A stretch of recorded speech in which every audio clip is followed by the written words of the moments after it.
Hello everyone. We'll see today component parts of Pelton wheel turbine. Okay, this is the main view where the main parts are given here. Here there will be a penstock which will be supplying the water from the reservoir. There is a control valve. The pipe gets into a nozzle to convert the water into a speeding jet. The jet will be having high velocity.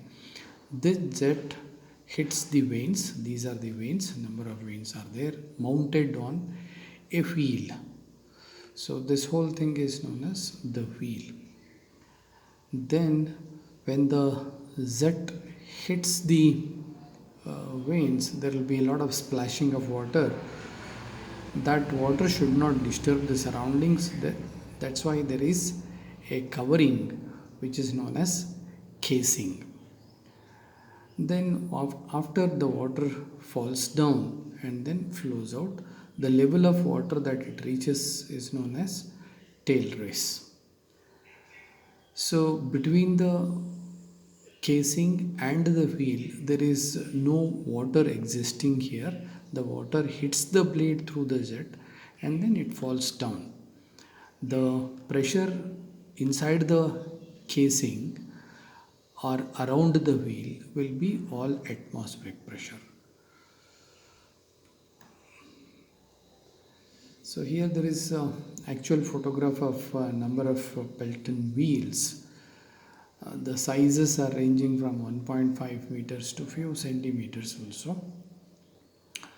So what you should observe here is every vane or bucket, it is referred to as of a Pelton wheel, is having a cut at the edge like that, and the same cut is shown here.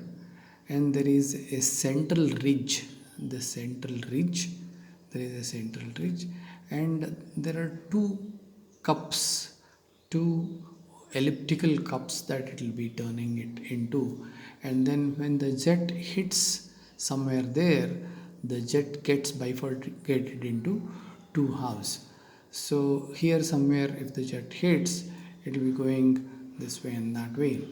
Now if you take a section here, so the section will be giving you the vane in this shape. The jet, when it comes, exactly half the liquid goes on the other side and then half the liquid comes on the in this side. So here the position of Pelton wheel or any turbine with respect to a layout of hydroelectric power plant, reservoir dam is there. There is a penstock which supplies the water. This becomes a Pelton wheel or impulse turbine. So it is mounted with evenly spaced buckets. The wheel is mounted with evenly spaced bucket. Each bucket is divided into symmetrical parts. So you can see here there are two parts. Each part is elliptical in shape. So the shape of each half is elliptical. The separation of jet is done by a sharp edge which is known as splitter or ridge.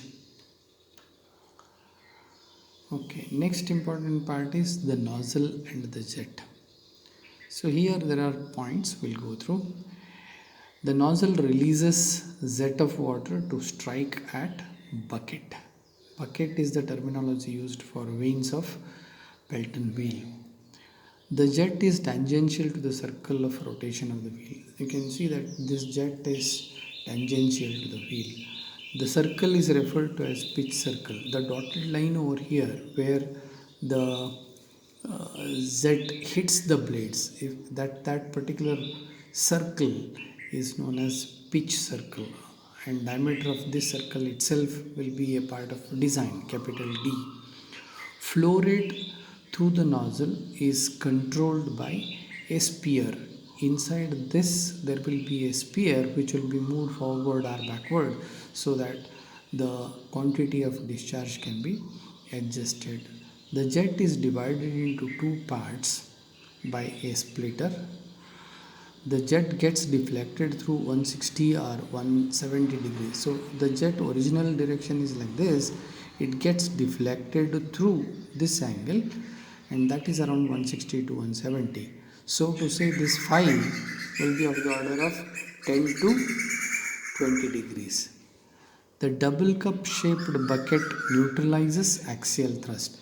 Because half the jet goes this way and this way, the force in this direction will be zero. Only this direction there will be a force to move the bucket forward.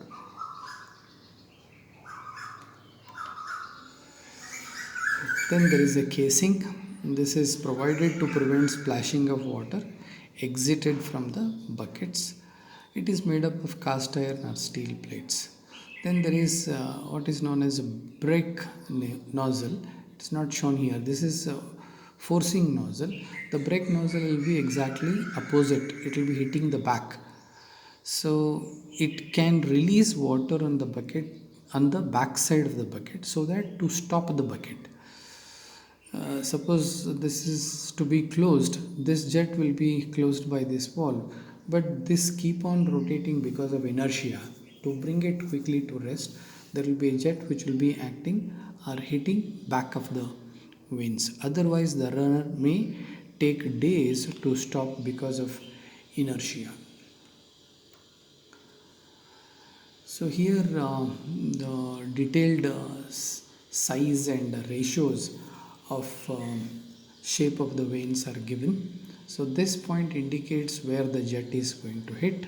So in this wave, this is the jet. It is getting into two halves, and the relative velocity with which it hits would be v1 is the jet velocity, u will be the velocity of the vane. So v1 minus u is nothing but relative velocity. With the same velocity the jet comes out, that's why VR2 is equal to VR1. And sizes of the buckets are so adjusted that it is function of lowercase letter d, and this d is nothing but diameter of the z. Okay, once again the same wave. The main thing is a wheel with the buckets, then there is a nozzle with the Z, and then there is a casing. These are the main parts of the Pelton wheel. Okay, thank you.